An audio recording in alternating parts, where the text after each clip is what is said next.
அன்றைய மன்னா லூக்கா 22வது அதிகாரம் 42வது வசனம். லூக்கா 22:42. பிதாவே, உமக்கு சித்தமானால் இந்த பாத்திரம் என்னை விட்டு நீங்கும்படி செய்யும்.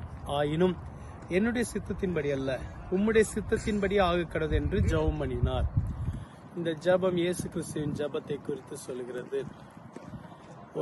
ஒரு சிறந்த உதாரணம் இயேசு கிறிஸ்துவின் ஜெபம். இயேசு கிறிஸ்துவின் வாழ்க்கை ஒரு ஜெப வாழ்க்கையாக இருந்தது. அவருடைய வாழ்க்கை தான் நமக்கு சிறந்த ஒரு உதாரணம் உள்ள வாழ்க்கையாக இருக்கிறது. இயேசு இங்கு ஜெபிக்கும் போது சொல்லுகிறார், ஆகிலும் என்னுடைய சித்தத்தின்படி அல்ல, உம்முடைய சித்தத்தின்படி ஆக கடவுது. சித்தத்துக்கு ஒப்பு கொடுத்து ஜெபிக்கிற ஜெபமே ஒரு சிறந்த ஜெபம். நமக்கு தெரியாதது அனைத்தும் கர்த்தருக்கு தெரியும். நாம் நாளைக்கு என்ன நடக்கும் என்பதை நம்மளால் அறிந்து கொள்ள முடியாது. ஆனால் அவர் எல்லாவற்றையும் அறிந்திருக்கிறார். ஆகவேதான் அவருடைய சித்தத்துக்கு, அவருடைய வழி நடத்துதலுக்கு, அவருடைய விருப்பத்துக்கு நாம் ஒப்பு கொடுத்து ஜெபிக்கும் போது அது மிக சிறந்த ஒரு ஜெபமாக இருக்கும்.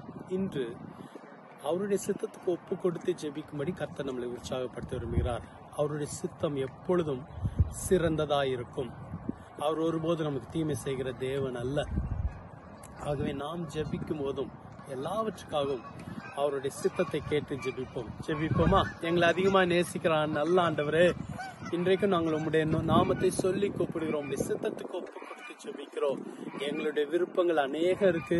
ஆனா எங்களுடைய விருப்பம் அல்ல, உம்முடைய விருப்பம் நிறைவேறட்டும். எங்களுடைய சித்தம் அல்ல, உம்முடைய சித்தம் மாத்திரம் நிறைவேறட்டும். இந்த நாள் அற்புதத்தினாலாய் ஆசீர்வதிக்கப்பட்ட நாளா இருக்கட்டும். இயேசு மூலம் ஜெபிக்கிறோம் பிதாவே. ஆமென். கர்த்தர் உங்களை ஆசீர்வதிப்பார். ஆமென்.